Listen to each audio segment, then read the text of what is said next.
let's talk about what plans exist. Understanding the differences between plans like out-of-pocket costs and which doctors you can see will ultimately help you choose the plan that works best for you and your family.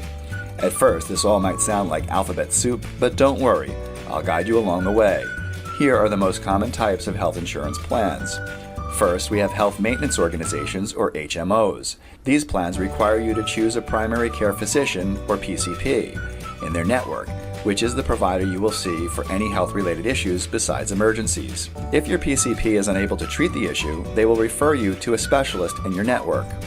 HMOs generally have the lowest premiums and out-of-pocket costs, but are more restrictive than other types of plans. If you choose to see a doctor outside of your network, payment is not covered by your plan.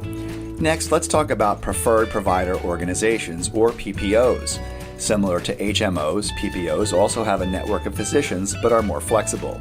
For instance, if you see an in-network doctor, your copay is lower and the percentage of the service that the company covers is greater. But if you choose to see an out-of-network doctor, a smaller percentage of the costs will be covered and you'll likely have higher out-of-pocket costs.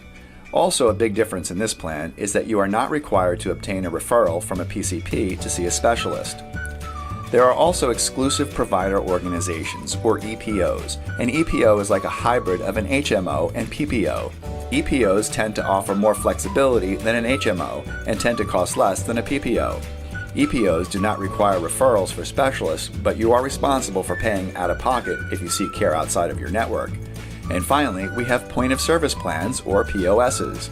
POS plans also resemble a mixture of HMOs and PPOs. Like an HMO, you are required to obtain a referral from your PCP in order to see a specialist.